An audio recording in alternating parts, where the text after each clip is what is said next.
नमस्कार, मैं आरबी सिंह यादव और आप देख रहे हैं मेरा YouTube channel R B Singh Yadav editor. आज मैं इंडिया गठबंधन के दो बड़े नेताओं की बात आपके सामने रखूंगा, जिसमें अखिलेश यादव और राहुल गांधी। अखिलेश यादव ने उत्तर प्रदेश के सुल्तानपुर में जिस व्यक्ति को डकैत मानकर या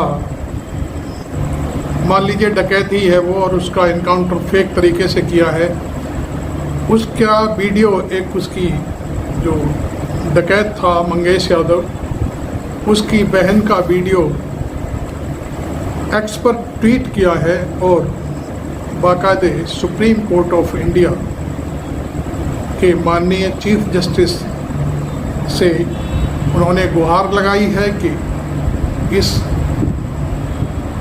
बेटी की आवाज़ को सुने, गुहार को सुने और उसके बाद एक्शन लें। आपको मालूम है कि सुल्तानपुर के इनकाउंटर में तमाम लूपहोल हैं जो पूरे सोशल मीडिया पर बाकायदे वायरल हो रहे हैं। इनकाउंटर फर्जी है, इस बात की तमाम जो यूट्यूबर्स हैं, यूट्यूब चैनल हैं, सबूत सहित पेश कर रहे हैं। हालांकि गोदी मीडिया इसको बहुत बढ़ा चढ़ा करके और नामी गिरामी डकैत बता करके बात कर रहा है, लेकिन आप उस डकैत की यदि घर की स्थिति देखेंगे तो झोंपड़ी पड़ी हुई है, टीन पड़ी हुई है, कच्चे से मकान पर 2 भैंसें हैं मात्र। उसकी माँ, उसके पिता बार बार ये कह रहे हैं कि हमें भी मार दिया जाए तो ज़्यादा बेहतर है। उसकी बहन का जो रुदन है वो मैं आपको अभी इस वीडियो में दिखाऊंगा। अखिलेश यादव ने जो ट्वीट किया है, तो पहले ये वीडियो देखिए और मेरे चैनल को सब्सक्राइब ज़रूर कर लें, क्योंकि अभी मैं अखिलेश यादव के इस ट्वीट के बाद, इस वीडियो के ट्वीट के बाद मैं फिर आपको राहुल गांधी का जो अमेरिका में दौरा है उसको भी दिखाऊंगा। देखिए ये वीडियो। स्कूल पे गए थे फीस जमा करने के लिए और देर हुआ था हमें छोड़ने के लिए भी, वहाँ से नहीं फीस काटा, हम यहीं पे भूल गए थे। तब आज चले आए, जमा भी नहीं कर पाए, वहाँ से चले आए भाई के साथ घर पे। मतलब हम वहाँ पे थे, टीसी नहीं थी तो भैया में पैसा दे के चले आए घर पे 28 तारीख को। फिर के सोमवार को 2 बजे रात को आई थी पुलिस, जबरदस्ती हमारे भाई को लेकर गई। जब हम लोग पूछताछ करने लगे तो बोले कि हम उनसे पूछताछ करके हम छोड़ देंगे। फिर से वो छोड़े नहीं और हम लोग को बोले ज्यादा बोलोगी तो मारेंगे भी। और फिर आके घर में पूरा चेक किए, कुछ मिला नहीं और लेकर गए थे मोबाइल बस भाई के। और जब उनका इतना सोना वोना लुटान था तो कहीं नहीं मिला, क्यों नहीं मिला? जब साथ में लेकर गए थे बोल रहे हैं पिस्टल था और गाड़ी था, गाड़ी कहाँ गई, पिस्टल कहाँ गया? उनको मिलना चाहिए ना, काहे को नहीं मिला? 28 तारीख की जो घटना हुई थी जिसमें आरोपी बनाया गया, उसके बाद वो लोग छोड़े नहीं, उनको नहीं छोड़े। क्या पता चला उसके बाद? उसके बाद उनको ले जाके कहीं और मारे और बता रहे हैं कहीं और मारे के।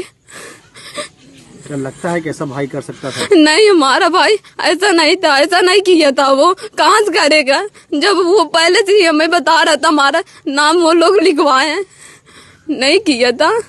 तो और लोगों को नहीं मारे, सिर्फ मंगेश को ही मारे, क्यों ऐसा किए होंगे? ऐसा वो हम लोग यादव हैं इसलिए किए, इसलिए किए। क्या नाम है आपका? हमारा नाम प्रिंस यादव है।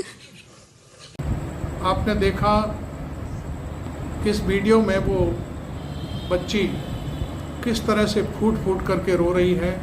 हम मानते हैं कि जिसका भाई जाता है, चाहे वो अपराधी हो चाहे कैसा भी हो, भाई और बहन का प्यार और रिश्ता ऐसा ही होता है, रोते हैं लोग। लेकिन ये अभी नाबालिग है लड़की, मैं समझता हूँ उसके माँ बाप को तो पढ़ाया जा सकता है, इस तरह का रोना धोना कराया जा सकता है, लेकिन ये अबोध बच्ची है, नाबालिग है, अभी इसे होश नहीं है, पढ़ती है किसी स्कूल में, और वो बार बार इस बात को कह रही है कि मेरे भाई को 3 सितंबर को या शायद 2 सितंबर को पुलिस उठा कर ले गई थी और 3 दिन बाद उसको इनकाउंटर में मार दिया गया। जबकि पुलिस ये कह रही है कि हम ने उसको 6 तारीख को ही उठाया था, और 6 तारीख को नहीं उठाया था। वो मुठभेड़ में हमारे ऊपर गोली चला रहा था, हमने गोली चला दी। हालांकि वो चप्पल पहन करके DK साई वो खड़े हुए हैं, फ़ोटो खिंचवा रहे हैं। तुरंत फ़ोटो कराई जाती है, आप जानते हो इनकाउंटर जहाँ पर होता है वहाँ की, उसमें उनकी चप्पलें साफ दिखाई दे रही हैं, ना तो पैंट पर कोई छींट है। बरसात हो रही है, खेतों में पानी भरा हुआ है, और कपड़े भी ख़राब हो जाते हैं जब इनकाउंटर होता है। तो बहुत सारी चीज़ें हैं। खैर, आपने अखिलेश यादव का ट्वीट देखा, और आज की दूसरी खबर हम आपको राहुल गांधी के बारे में दिखाते हैं। राहुल गांधी इस समय अमेरिका में हैं, और 8 तारीख से वो यहाँ से 8 तारीख को वो विदेश पहुँच गए थे, इंग्लैंड पहुँच गए थे। वहाँ से वो अमेरिका पहुँच गए, और अमेरिका में तमाम लोगों से बात कर रहे हैं। जो यहाँ के जो NRI लोग हैं, वहाँ पर छात्र हैं हमारे, और तमाम दूसरे जो लोग हैं, एक्टिविस्ट हैं वहाँ के अमेरिका के। बहुत सारे लोग हैं जो राहुल गांधी से मिलना चाहते हैं, और उनसे मिलने की व्यवस्था की गई है। एक हॉल में वो लेक्चर भी दे रहे हैं, फिर प्रेस कॉन्फ्रेंस भी की हुई है। तो अब मैं राहुल गांधी का आपको ये वीडियो दिखाऊंगा, और उसके बाद फिर मैं आपसे बात करूंगा। 16 lakh crore rupees of bank loans have been forgiven to 25 people. Do you realize how many industries you could set up with that? The act of production creates jobs. So India has to think about the act of production and organizing production. How to produce in a democratic environment. Every time you get a new technology, the argument is made that it's going to take jobs away. It does take jobs away from some people and then transfers them to other people. Now, I'm not of the view that jobs will vanish, but different type of jobs will be created. The IT industry in India is going to have a real big serious problem because of AI. But I don't really think making scooters is going to have such a big problem. If you're positioned properly, it's an opportunity, and if you're positioned badly, you're in trouble. I think India has a skill respect problem, but I don't think there's any limit on the skills that are already available in India. The only way you're going to give our large mass of people jobs is if you start producing things, if you start manufacturing. I'm convinced India can produce with no problem. I'm convinced that India can take on China if you start aligning the country for production and if you start respecting skills. You take any district in India, you will find that there is a historical network that produces there.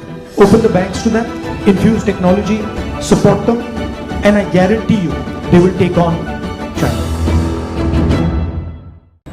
India गठबंधन के दोनों नेताओं की सक्रियता के बारे में आपने देखा कि ये किस तरह से सक्रिय हैं, और पूरे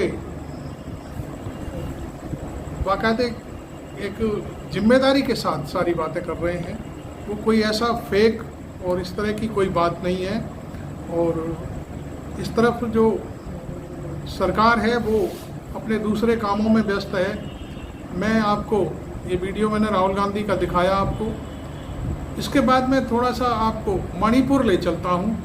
मणिपुर में जो गवर्नर हैं वहाँ पर शायद अनसुईया हैं, मैं नाम मेरे को कंफर्म नहीं है, लेकिन शायद अनसुईया ही हो सकती हैं।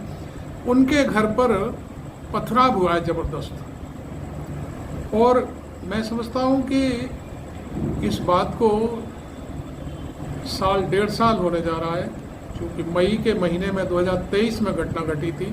तब से लेकर आज तक मणिपुर सुलग रहा है। वहाँ का चीफ मिनिस्टर है बीरेन सिंह, वो पूरी तरह से असफल है। वो कोई काम नहीं करता, वो सिर्फ अपनी जाति के लोग हैं, अपने जो खेमेबंदी के लोग हैं उन्हीं को प्रोटेक्ट करता है, और दूसरा जो पक्ष है उसके ऊपर हमले कराता है, हथियार बांट देता है अपने लोगों को कि जाओ। और जो हथियार उस समय लूटे गए थे, लूट क्या थी, वो एक तरह से ये कहा गया था हथियार ले लो और सामना करो। वो हथियार अभी तक वापस नहीं आए हैं। माननीय हमारे जो गृह मंत्री जी हैं वो उस समय हथियारों की लूट के बाद मणिपुर गए भी थे एक बार, उनको भी गए हुए शायद 1-1.25 साल हो गया, और उन्होंने अपील करी थी कि भाई जो हथियार लूटे गए उन्हें तत्काल वापस लाया जाए, लेकिन वो हथियार अभी तक वापस नहीं आए हैं। तो खैर, मैं आपको आज के इंडिया गठबंधन के 2 सक्रिय नेताओं की बातचीत, जो सक्रिय नेताओं की जो सक्रियता है वो दिखाना मेरा मकसद है कि वो आज विपक्ष में होते हुए भी वो अपनी बातें कह रहे हैं। इधर हरियाणा चुनाव चल रहा है, अखिलेश यादव ने कह दिया है कि चुनाव लड़ना नहीं लड़ना कोई मायने नहीं रखता, सवाल ये उठता है कि हमारा इंडिया गठबंधन वहाँ पर सत्ता संभाले, वो जीत करके आए। हालांकि आम आदमी पार्टी ने शायद गठबंधन को तोड़ दिया है और उसने 20 सीटों पर अपने प्रत्याशी भी उतार दिए। इस तरह की सूचनाएं हमारे पास हैं, क्योंकि वो सूची आ गई है हमारे पास जहाँ जहाँ से उन्होंने 20 प्रत्याशी उतारे हैं। मैं समझता हूँ राहुल गांधी की तरफ से काफ़ी कोशिश की गई कि ये गठबंधन बना रहे। 5 सीटें देने की भी बात चल गई थी शायद कल तक। कांग्रेस के प्रदेश अध्यक्ष और चड्ढा जो आम आदमी पार्टी के चड्ढा हैं उनके बीच वार्ता भी हुई, लेकिन कुछ नेता नहीं चाहते, क्योंकि वो मैं समझता हूँ कि वास्तव में भारतीय जनता पार्टी की बी टीम है और वो कांग्रेस को हराने के लिए अपने प्रत्याशी मैदान में उतार रहे हैं। क्योंकि वहाँ पर मैं एक टीवी शो देखता हूँ, माहौल क्या है, उसमें बाकायदे वो जनता से बात करते हैं,